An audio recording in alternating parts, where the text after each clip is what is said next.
ang mga kwento ng pag-ibig, kwento ng buhay, at kwento ng pag-asa dito sa Barangay Love Stories. Love Stories.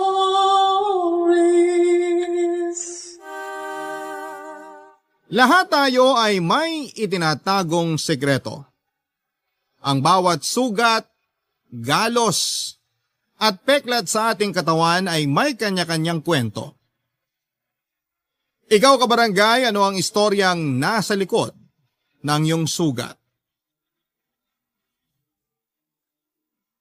Dear Papa Dudut, minsan may mga pagkakataon sa buhay natin na mas nauuna ang ating panghuhusga kesa sa pangunawa.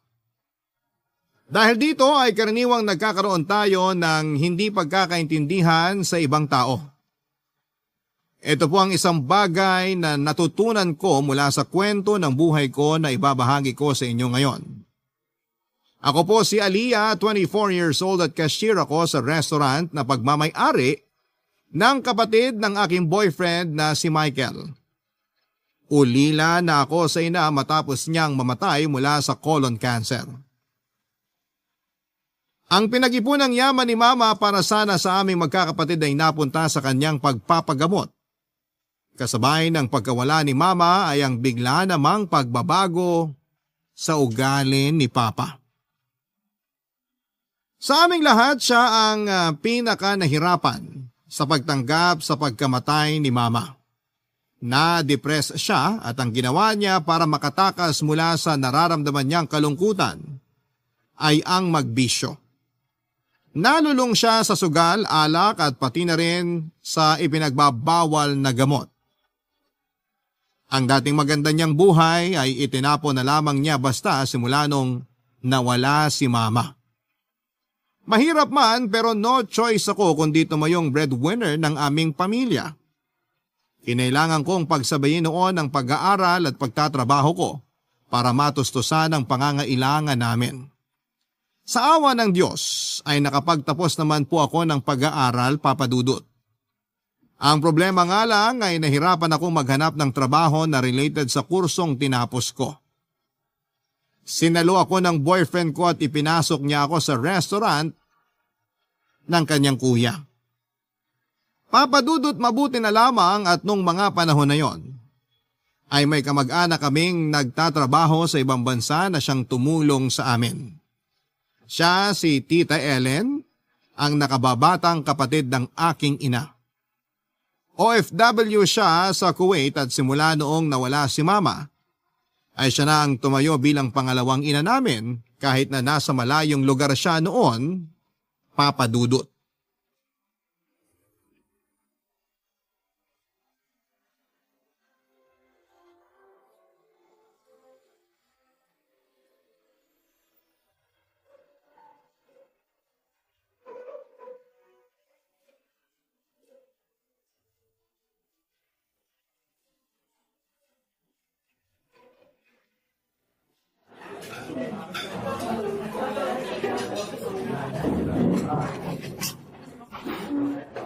Michael! Saktong dating mo. Bakit? Ano meron? Pinatawag ako ni Kuya eh. May pinakukuha sa opisina niya. Pasuyo naman ako. Ikaw muna dito sa counter, pwede? Ha? Bakit? Aalis ka ba? Saan ka pupunta?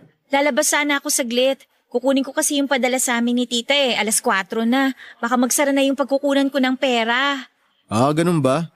O sige, ako na muna dyan. Paalam ka na lang kay Kuya na aalis ka. Wala nga siya eh. Kanina ko pa siya hinihintay bumalik. Pero tinext ko na siya na may kukunin lang ako sandali. Ang alam ko may meeting siya ngayon eh. Bagong supplier ata. Kaya niya ako inutusang magpunta rito para kunin ko raw yung mga resibo na nagastos nitong nagdaang buwan. Ah, kaya pala nagmamadali siyang umalis kanina. Kaya rin siguro wala pa siyang reply hanggang ngayon. Oy, paano? Alis na ako ha? Mabilis lang naman ako. Oo, sige, punta mo na yun. Walang problema. Ano nga palang padala yung kukunin mo? Nagpadala si Tita Ellen ng pambayad para sa tuition ni Bunso. Tsaka pandagdag na rin sa groceries namin ngayong buwan. Talaga? Mabuti naman. Kahit papaano, mababawasan na yung mga pinoproblema mong bayarin para sa buwan na to. Oo nga eh, kaya sobrang thankful ako na nandyan si Tita. Kahit medyo masungit nagbibigay pa rin naman siya ng tulong. Huwag mo na lang ipapaalam sa papa mo na may natanggap ka na namang pera. Sigurado, hihingi na naman yun. Hindi ko talaga sasabihin sa kanya. Wala namang ibang ginawa si Papa kundi uminom eh. Lalabas sa hapon, uuwi na madaling araw, tapos matutulog buong araw. Paulit-ulit na lang na ganun. Parang wala na nga kaming tatay eh. Di na namin siya ramdam sa buhay namin ngayon. Hindi mo ba siya sinubukang kausapin? Magulang pa rin siya eh. Dapat siya ang namomroblema sa dinadala mo ngayon. Ilang beses ko na siyang kinausap. Hindi naman siya nakikinig sa akin eh. Yun, hinayaan na lang namin siya. Ang lala naman ng ginagawa ng papa mo. Nung namatay si Mama, bigla na lang siyang nagkaganon. Ewan ko ba? Lahat naman kami dumaan sa pagluluksa eh. Pero hanggang ngayon, parang nagluluksa pa rin si Papa sa pagkawala ni Mama. Parang pati siya tuloy na wala na rin sa buhay namin. Laki pala ng tulong ng tita mo kung ganun. Parang siya na yung tumatayong pinakamagulang nyo sa estado nyo ngayon, no? Totoo yan. Kaya nga tuwing nagsasabi ako sa kanya na malapit na naman ang bayaran ng tuition ng kapatid ko, magagalit yun. Pero sa huli, magpapadala rin ng pera. Kahit minsan medyo masakit siyang magsalita. Nilulunok ko na lang yun kasi may kapalit naman eh. Habaan mo na lang siguro yung pangunawa at pasensya mo. Mahirap din naman kasi maghanap ng pera eh. Oo, alam ko. Kaya nga kahit papano, kinukumusta-kumusta ko rin si tita dun sa Kuwait. Masungit siya pero hindi rin naman niya kami matiis. Ganyan talaga kapag magkakamag-anak. Kayo lang din naman ang magtutulungan. Oo, tama. So ngayon, bago pa magsara yung pupuntahan ko, ikaw na muna dito ha? Oo, sige. Malayo ba yung pupuntahan mo? Malapit lang, isang sakay lang ng tricycle. Hindi ko lang sure kung mabilis yung proseso kasi nga, baka marami akong madatna na tao ron. Pumunta ka na para makabalik ka agad. Okay, sige, pero sandali, bago ako umalis. Marunong ka ba dito? Alam mo kung anong gagawin mo? Siyempre naman. Ano akala mo sa akin? Ako kaya pioneer dito bago ka pa nakapasok. Ako yung cashier ni kuya nung nagsisimula pa lang siya. Okay, sige.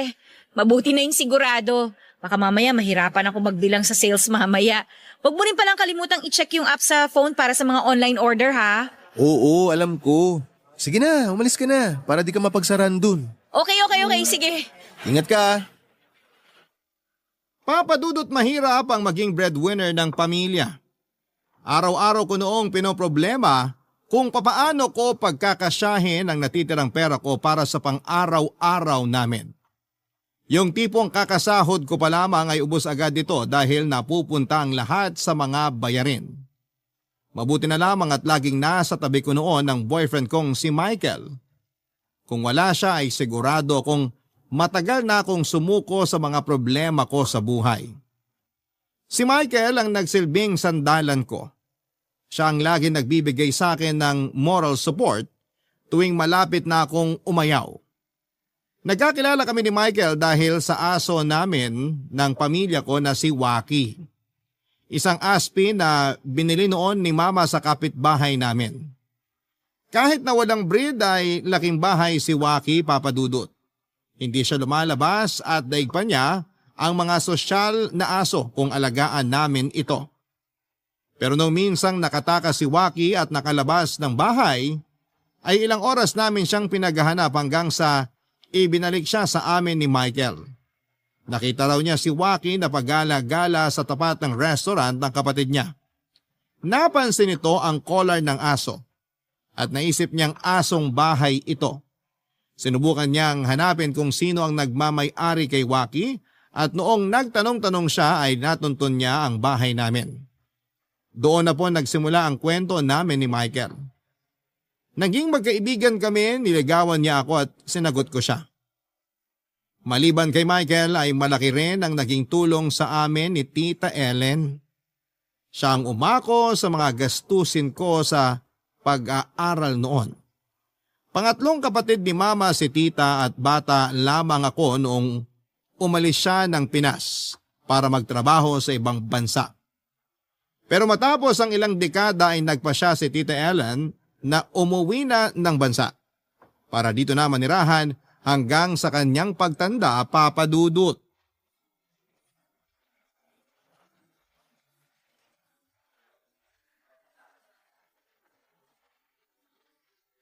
Ano kaya? Brown o blue? Ikaw bahala, pero kung ako tatanungin mo, mas gusto ko yung itim dun, no, sa may gilid. Ang pangit kasi masyadong madilim. Ano ba yan? Sino bang mag-aakala na ang hirap palang mamili ng kurtina ngayon? Ang daming magaganda eh. Bakit kasi ang aga mo magpalit ng kortina? Parang kailan lang nung huli kang bumili ng kortina? Hindi naman kasi para sa akin to. Hindi sa'yo? Para kanino? Sino gagamit niyan? Inaayos namin yung isang kwarto sa bahay kasi gagamitin yun ni Tita Ellen. Uuwi ba siya? Oo, uuwi na daw siya for good. Talaga? Yun ang sabi niya sa akin. Kaya aligaga kami ngayon sa pag-aayos ng bahay. Lahat ng sira, pinapaayos namin para walang masabi si Tita Ellen pag uwi niya. Bakit naman niya naisipang umuwi na? Namiss kayo siguro, no? Di ko alam. Di naman niya nabanggit eh.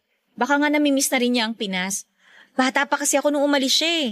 Tanda ko pa nga na grabe yung iyak nung anak niya nung umalis siya. May anak na Tita Ellen mo? Akala ko matandang dalaga siya. Oo, matandang dalaga siya kasi wala naman siyang asawa ngayon. Pero nagkaroon siya ng anak noon. Magkaedad nga kami eh. May ka-live-in partner at anak noon si tita bago siya lumipad papuntang Kuwait. 4 years old lang yata kami nung pinsan ko nung umalis siya sa pagkakatanda ko ha. Ganun ba? Nasa na yung anak niya ngayon? Bakit hindi ko man lang nakilala? Matagal nang patay yung anak niya. Hala, totoo? Oo, 7 o 8 years old yata kami nung namatay yung pinsan ko na yun. Anong nangyari? Anong ikinamatay niya? Aksidente sa daan. Galing sa probinsya nun yung pinsan ko tsaka live-in partner ni tita. Bumangga yung sinasakyan nilang kotse sa kasalubong nilang kotse din. Yun, dead on the spot yung anak ni tita. Tapos nakoma naman yung partner niya. After 2 weeks, binawian din siya ng buhay. Ang tragic naman pala ng storya ng tita mo. So, paano yun? Umuwi ba siya nun? Oo, umuwi siya para ipagluksa yung pamilya niya. Tapos, bumalik ulit siya ng Kuwait. Oo, hindi niya kaya magstay dito sa Pinas noon eh. Parang sobrang sakit daw para sa kanya yung nangyari kaya naisip niyang mag-abroad ulit para makalimot. Yun, simula nun, hindi na siya bumalik dito. Nung namatay nga si mama, hindi rin siya umuwi eh. Ngayon na lang ulit. Ngayon alam ko na kung bakit siya istrikto sa inyo. Bakit? Kasi kayo na yung tinuturing niyang anak. Di ba sabi mo, di niya kayo matiis? Kayo na lang kasi yung natitira niyang pamilya. Tapos ngayon, ready na siyang bumalik kasi alam niyang may uuwian na siyang pamilya dito sa Pilipinas. Baka nga. Kaya dapat ayusin mo yung pagbili ng kurtina para sa kwarto niya para hindi siya madismaya. Ito nga pumipili na. Brown o blue? Alin ba dito pipiliin ko? Ano bang favorite color ng tita mo? Di ko alam eh. Di naman ako nagtatanong sa kanya ng mga ganung bagay. Ayaw mo ng pink? Ano yun, bata? Tsaka hindi bagay yung pink sa kulay ng pader sa kwarto niya. Ano bang kulay ng kwarto niya? Peach. Sakto naman Peach, tsaka pink. Hindi nga maganda, masyadong pa-bebe yun. Doon tayo sa medyo classic naman. Di yung blue na lang. Parang ito rin yung gusto ko eh. Maganda rin kasi yung tela oh. Kunin mo na bago pa magbago isip mo. O sige, ito na lang. Maghahanap pa tayo ng punda tsaka bedsheet. Punda at bedsheet pa? Oo, marami tayong bibilin ngayon. Anong akala mo? Kaya ako nagpasama sa'yo para may taga-bitbit ako. Kaya naman pala eh. Kung ganon, libre mo dapat ako ng kape mamaya Oo, ako nang bahala sa kape mo. Halika na, tulungan mo na ako dito. Kuha tayo ng 4.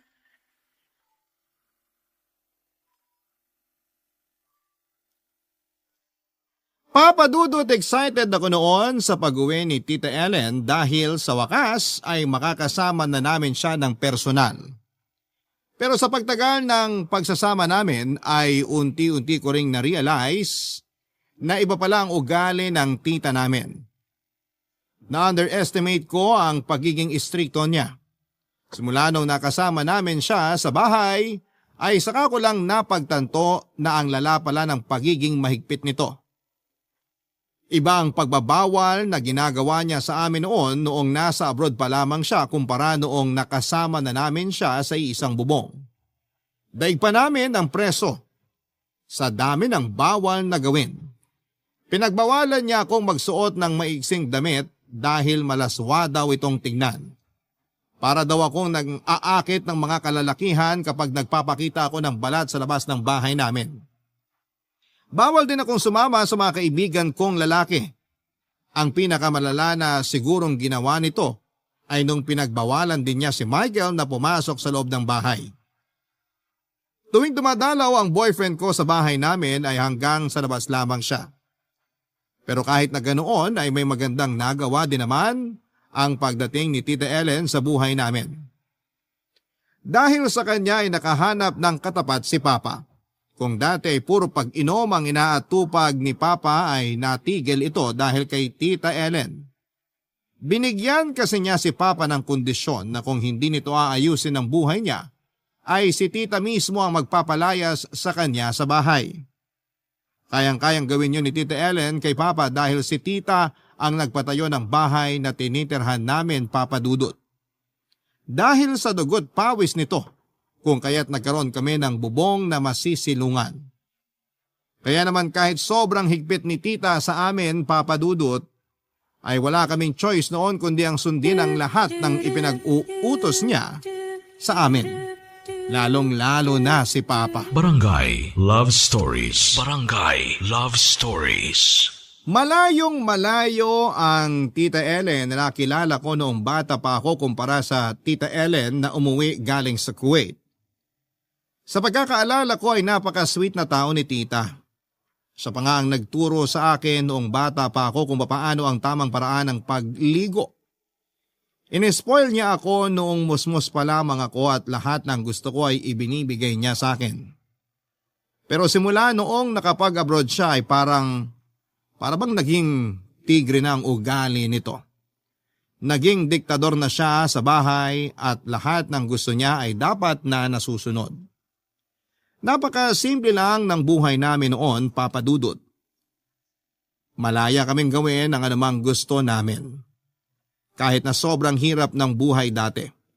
Pero nung dumating si Tita ay mahirap na nga ang buhay namin ay mas lalo pa itong lumala. Bawat kilos namin ay binabantayan niya na para bang gwardya. Konting pagkakamali lang ay pinapagalitan niya kaagad kami. Para tuloy akong nagbalik sa pagkabata na takot na mahuli ng mga magulang ko na may ginagawang kabalbalan. Nung una ay nakaya pa naming tiisin ang mga pinaggagawa ni Tita sa amin. Para sa kapakanan din lang naman namin ang pagiging stricto niya, kaya iniintindi na lang namin yon. Pero nagkaroon ng hangganan ng pagtitiis namin yon noong pinagbuhatan na niya ng kamay ang bunso naming kapatid. Nalaman kasi ni Tita na nagkaroon ng 2 bagsak na subject ang kapatid ko, kaya hindi ito nakasama sa listahan ng mga makakagraduate noong taong yon.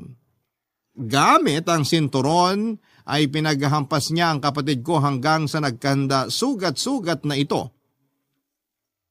Ang sama ng loob na matagal kong kinikimkim ay bigla na lamang sumabog dahil sa pangyayaring yon.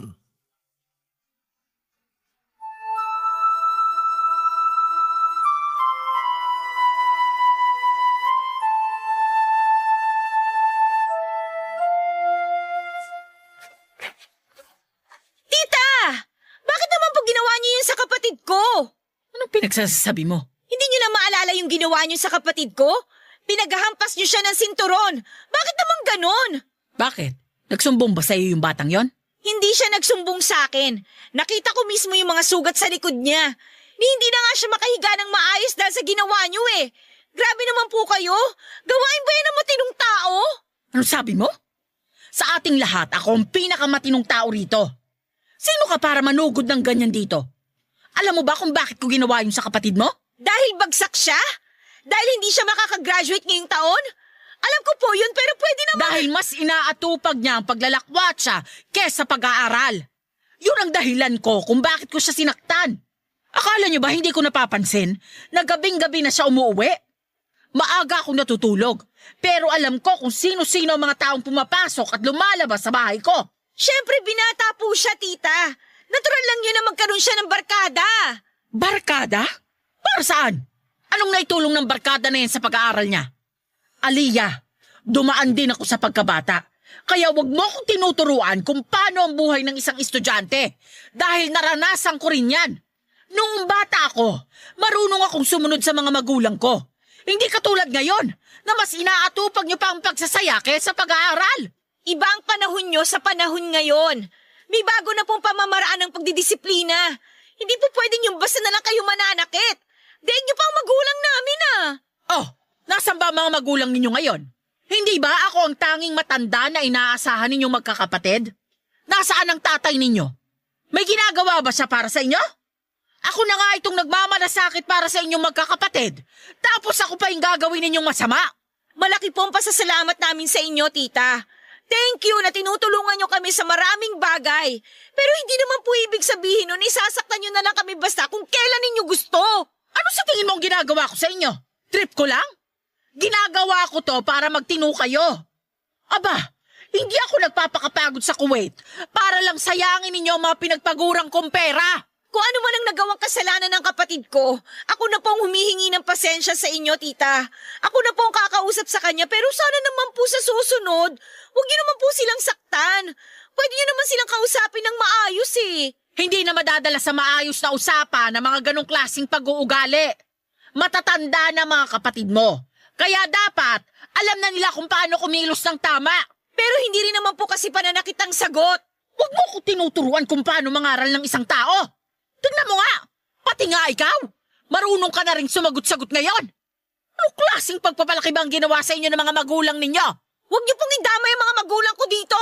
Eh sino pa bang sisisihin ko kundi sila lang naman? Kung ano kayo ngayon, dahil sa kanila yon. Ang lala niyo pala, tita. Hindi ko alam na ganito pala kayo kasama. Kaya siguro hindi nagtagal yung anak niyo sa inyo eh. Kasi ganitong klase kayong tao. Bastos ka! Bastos kang bata ka! Eh, totoo naman eh. Sumusobra na po kasi kayo. Kung ayaw mo sa pamamalakad ko sa sarili kong pamamahay, eh di umalis kayo! Aalis talaga kami. Hindi na namin kaya itong pananakit na ginagawa niyo sa amin. Tandaan mo tong araw na to. Dahil wala ka nang makukuhan tulong mula sa akin. Kayo ng buong pamilya mo. Matapos lahat ng ginawa ko, ganito ang gagawin mo sa akin? Hala, sige, lumayas kayo! Lalayas talaga kami! Papa Dudut, hindi ko gawaing sumagot sa mga mas nakakatanda kesa sa akin. Dahil pinalaki akong marespeto ng mga magulang ko. Pero nung time na yon ay hindi na talaga ako nakapagtimpi. Na-trigger ang mga nakatagong galit ko noong nakita ko ang mga sugat ng kapatid ko. Lumayas ako sa bahay ni Tita Ellen at sinubukan kong dalhin ang mga kapatid ko paalis. Pero nagulat ako noong hindi nila gustong sumama sa akin. Kaya raw nilang tiisin ang pagmamalupit sa kanila ni Tita Ellen dahil kung papaganahin nila ang pride nila ay wala silang patutunguhan. Totoo naman yon. Kailangan namin si Tita Ellen dahil siya ang may kakayahang tulungan kami sa mga problema namin, lalo na sa usaping pera. Siya nagpapaaral sa kapatid ko at siya ang umaalalay sa akin bilang breadwinner ng aming pamilya. Hinayaan ko silang manatili kay Tita Ellen samantalang ako ay umalis at pansamantala akong kinupkop ng pamilya ni Michael. Nagpatuloy ako sa buhay, Papa Dudut, habang ang mga kapatid at tatay ko ay mas piniling makasama si tita. Minsan kapag lumalabas sa bahay si tita para mamalengke ay palihim akong nagpupunta doon para dalawin at kumustahin ang mga kapatid ko. Para silang mga batang nagsusumbong sa akin kapag nagpupunta ako doon. May punto raw na kapag hindi sila nakakasabay na kumain ay walang tinitirang ulam si Tita Ellen para sa kanila. Ang lahat ng ito ay ipinapakain niya sa aso. Wala namang magawa ang papa namin dahil maging siya ay nakaasa lang din sa tita namin. Dahil hindi ko matiis ang sarili kong pamilya na naghihirap ay ako na mismo ang gumawa ng paraan para malayo sila kay tita.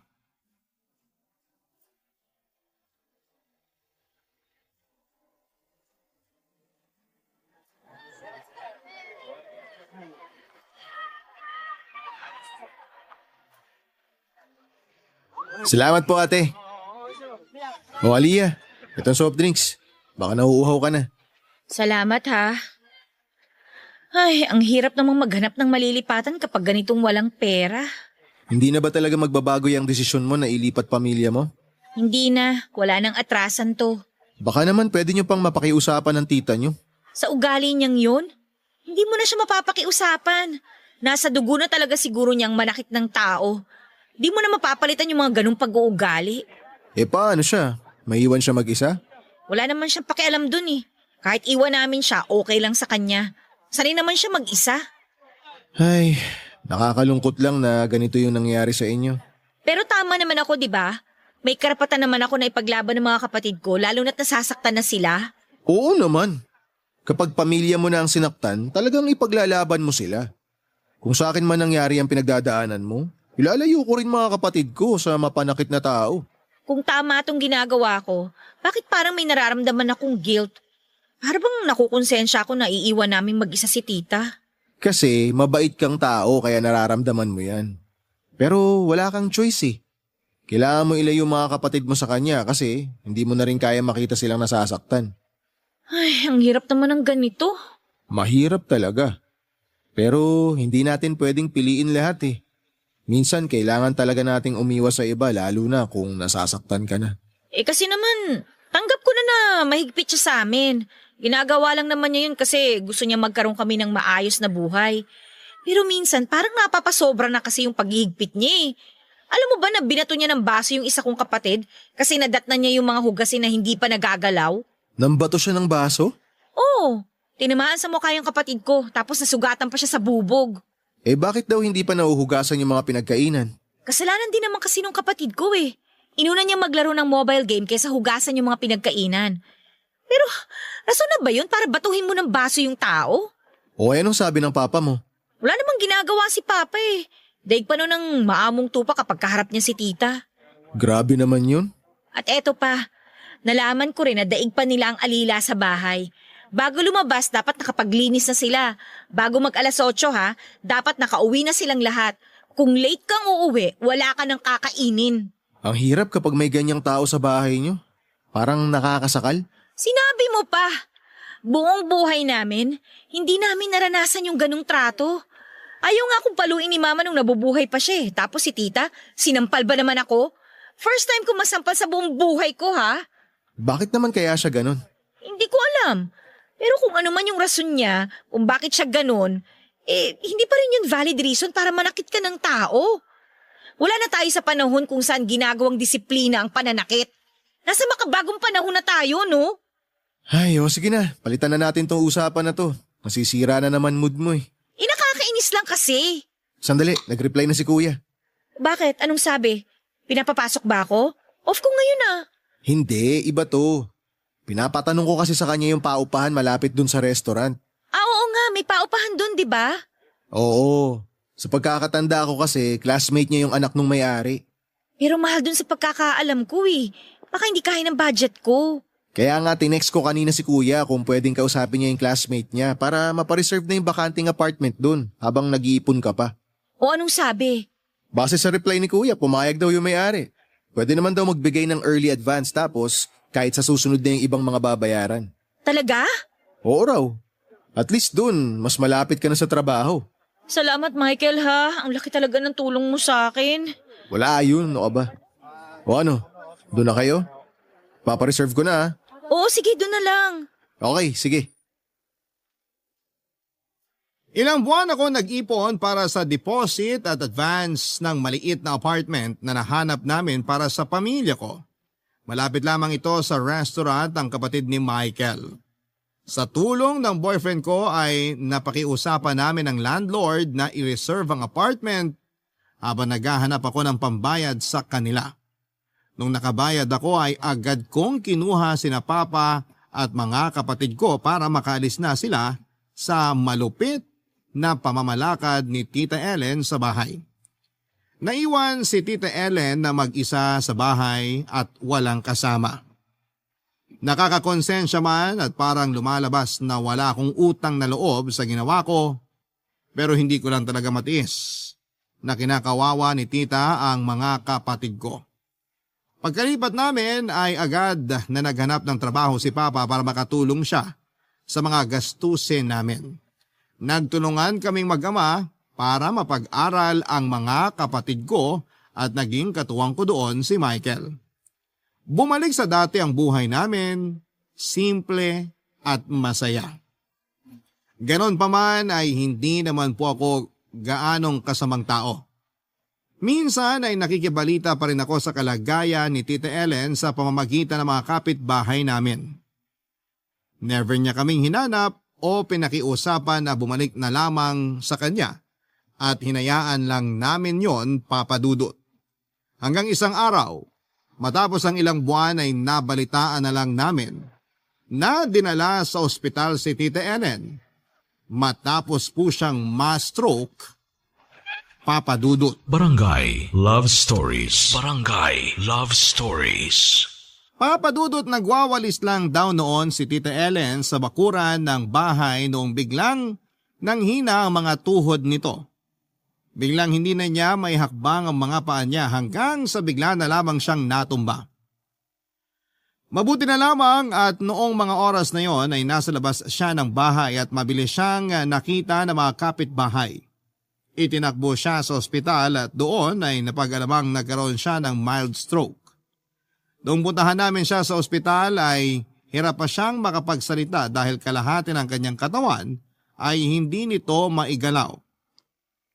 At dahil naman sa awa ng Diyos at sa awa na rin namin ay pinakiusapan ako ng papa ko na bumalik na lamang kami sa bahay para may kasama itong si Tita Ellen at mayroong magbabantay sa kanya. Hindi naman po ako masamang tao para hindian ang pakiusap ni Papa. Kahit na may kaunting galit at tampo po ako noon kay tita ay pamilya ko pa rin siya. At mahal ko siya kaya kapakanan din niya ang iniisip ko. Pagka-discharge ni Tita Ellen sa ospital ay nag-ayos na kami ng gamit mula sa apartment na inuupahan namin at bumalik kami sa bahay. Nagtulungan kaming magkakapatid na ibalik si tita mula sa dati niyang lakas. Ayon sa mga doktor ay malaki pa rin naman daw ang chance na makabalik sa dati si tita. Kailangan lamang niya ng therapy at pahinga. Yun na nga po ang ginawa namin, Papa Dudut. Inalagaan at binantayan namin si tita para mabilis ang maging paggaling nito, Papa Dudut.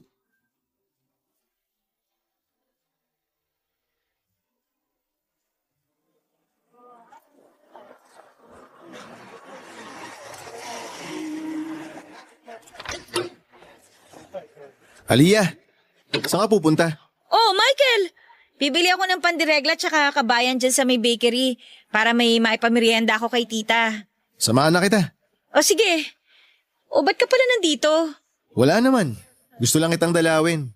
Tsaka gusto ko lang makibalita kung maayos ba yung pagbabalik nyo rito sa bahay ng tita nyo. Okay naman. Maayos naman. Masaya si tita na binalikan namin siya. Mabuti naman kung ganun. Kumusta na pala siya? Sa awa ng Diyos, unti-unti nang nakaka-recover. Nung kalalabas niya ng ospital, hindi namin maintindihan yung mga sinasabi niya kasi nga, hindi niya maigalaw yung kalahati ng katawan niya. Mabuti na lang ngayon, maayos na siya magsalita. Nakakabangon na ba siya? Oo, kaya na niyang umupo pero hindi pa niya kayang maglakad. Kaya na rin niyang tumayo pero dapat may nakasuporta sa kanya o kaya may sinasandalan siya. Uy, siya nga pala, salamat pala dun sa wheelchair na pinahiram niyo kay tita ha. Wala yun. Wheelchair yun ni Lola nung nabubuhay pa siya. Kesa naman nakatambak at inaalikabok, mabuting ipahiram na lang namin para magamit. Malaking tulong yun kasi kapag gusto magpahangin ni tita sa labas, ginagamit namin yung wheelchair na pinahiram nyo. So, ikaw ang nagbabantay sa kanya ngayon? Oo, ako yung nagpapaligo, nagbibihis, saka nagpapakain sa kanya. Para na nga ako yung personal nurse niya eh. Ayaw din naman kasi niya magpa-therapy sa ospital kaya kami-kami na lang yung gumagawa nun. Paano mo naman malalaman kung effective yung mga ginagawa niyong therapy sa kanya? Nag-search kami sa internet. Marami namang video doon na pwedeng gayahin eh. Ah, okay. So, kumusta naman kayong dalawa? Okay na ba? Wala nang tampuhan? Oo, okay naman na kami. Parang wala nga nangyari eh. Ganun pala yun no? Kapag buhay na yung pinag-uusapan, kung ano man yung nararamdaman mong galit para dun sa tao, nawawala din. Kasi nga, mas nananaig yung pagmamahal mo sa tao. Galit ka man sa kanya pero deep inside, mahal mo siya eh. Ganun naman talaga kasi parte ng pagmamahal mo sa isang tao yung pagkakaroon ng galit o tampo kapag nagkakamali sila. Siguro nga. Ibig sabihin ba niyan, bati na kayo? Hindi ko alam. Basta ang alam ko, maayos na kaming lahat.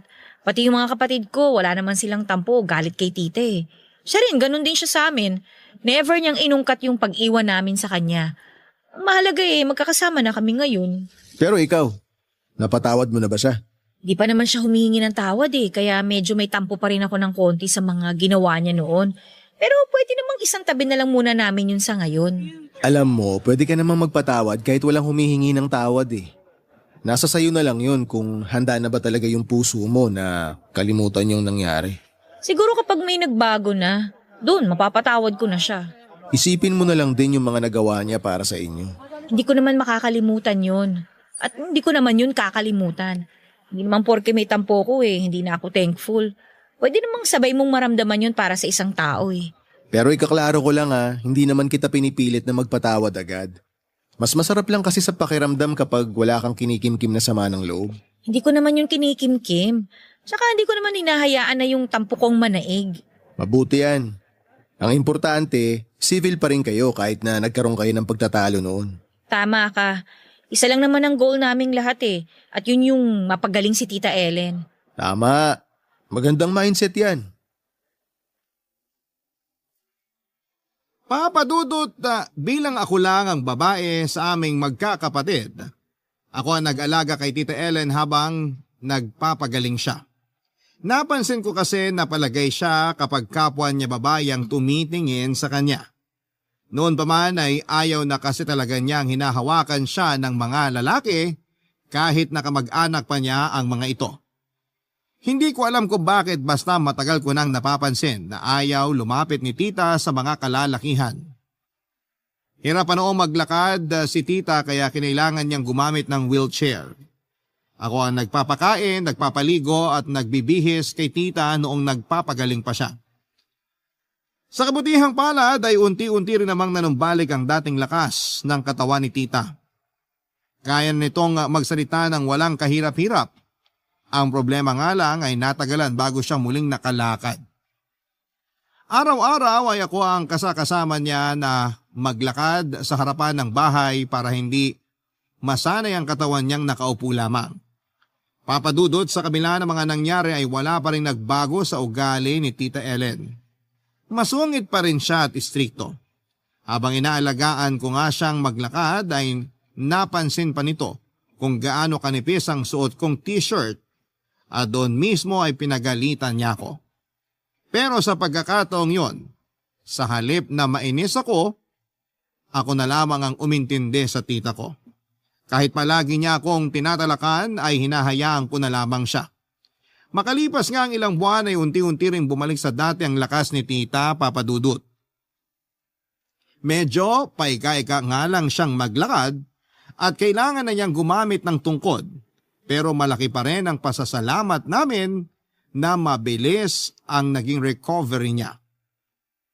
Noong minsang magkaroon kami ng chance ni tita na magkausap habang walang tao sa bahay, ay isang bagay ang tinanong ko kay tita na matagal nang bumabagabag sa isipan ko.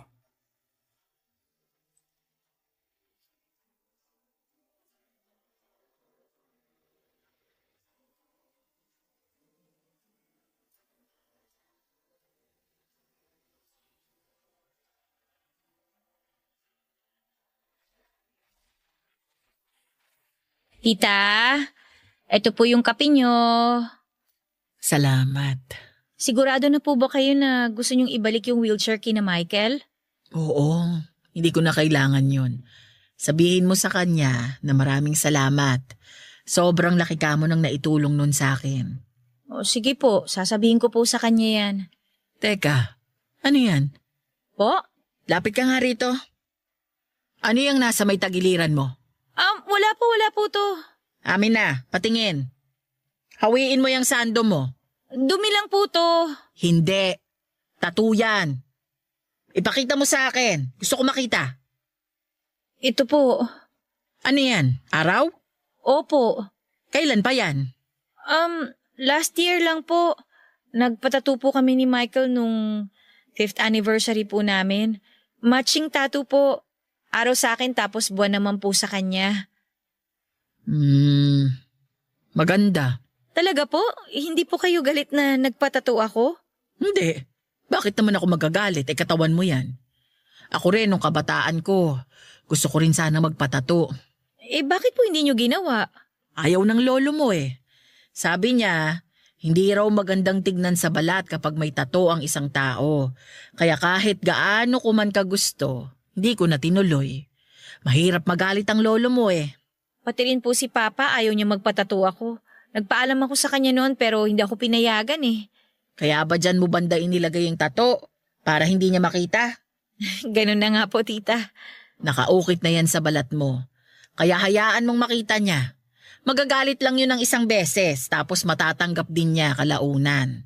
Kasi nga wala naman siyang magagawa. Muntik na nga po akong mahuli eh. Hindi ko po alam na may ganyang side din pala kayo. Medyo rebellious. Oo naman. Noong dalaga ako kaya yung laging pinapagalitan ni nanay at tatay. Akala mo ba puro paghihigpit lang ang alam kong gawin? Marunong din naman akong sumuporta sa ikasisiya ng isang tao.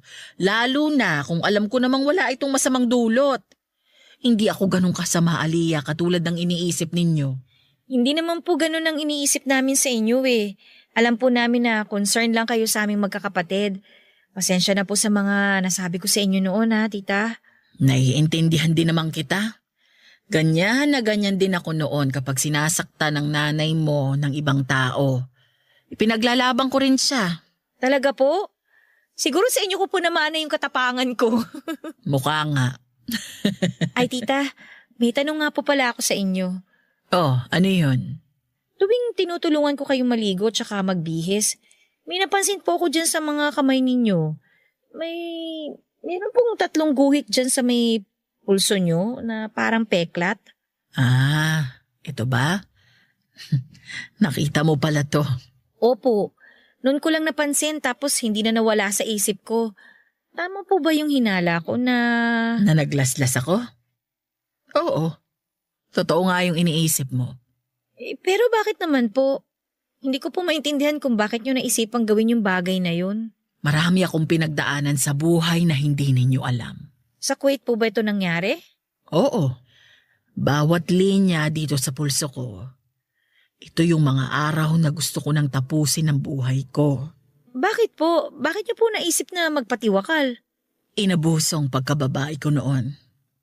3 beses. Pinagsamantalahan ako ng mga lalaking pinagkatiwalaan ko. Hala, tita. Nangyari yun una sa pangalawang trabaho ko. Kapatid ng amo ko yung gumalaw sa akin. Gusto ko nang umuwi nun eh. Pero sa akin nakaasa ang lolo't lola mo. Kaya pinigilan ko ang sarili ko. Lumipat ako ng trabaho. Akala ko magiging maayos na ang lahat.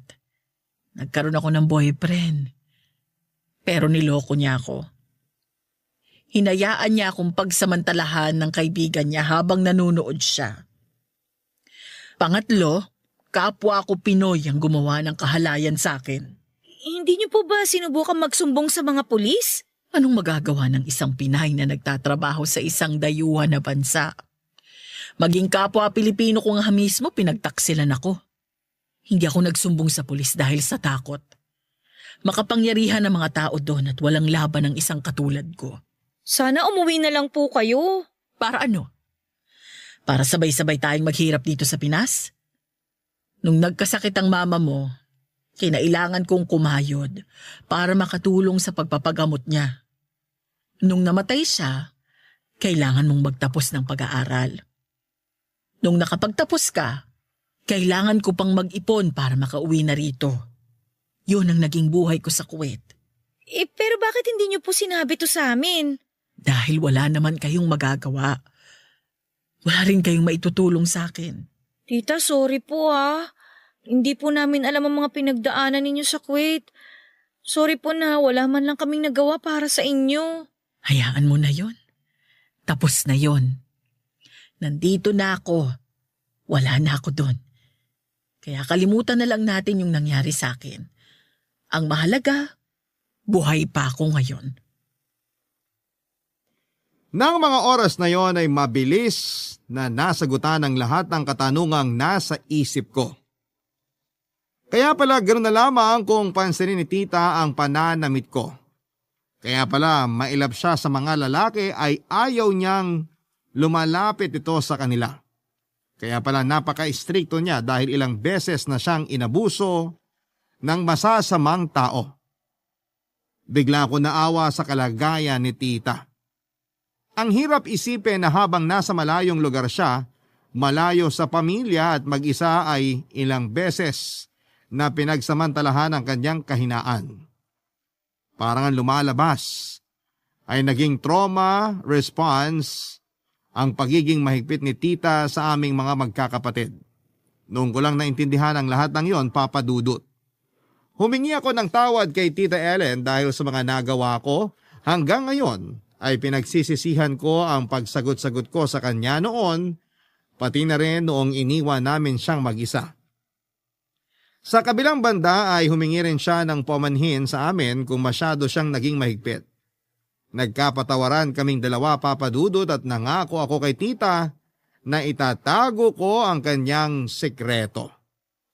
Simula noon ay pinangako ko na sa sarili ko na alagaan ko si tita para makabawi sa mga sakripisyong ginawa niya para sa aming pamilya. Sa mga sumunod na taon ay unti-unti kong ipinaintindi sa mga kapatid ko ang kahalagahan ng pagsunod at paggalang hindi lang sa mga nakakatanda, kundi pati na rin sa ibang tao dahil hindi natin alam kung ano ang kwentong kanilang pinagdaanan sa buhay. Lahat tayo ay inukit mula sa kanya-kanya nating nakaraan. At kung ano man tayo ngayon ay dahil yon sa ating mga karanasan. Hanggang dito na lamang po ang kwento ko sa inyo, Papa Dudut, naway merong natutunan ang mga kabarangay sa kwento ng aking buhay. Maraming salamat po sa Barangay Love Stories at sa Barangay LS sa pagkakataong ito. Ang inyong forever kapuso at kabarangay, Aliyah.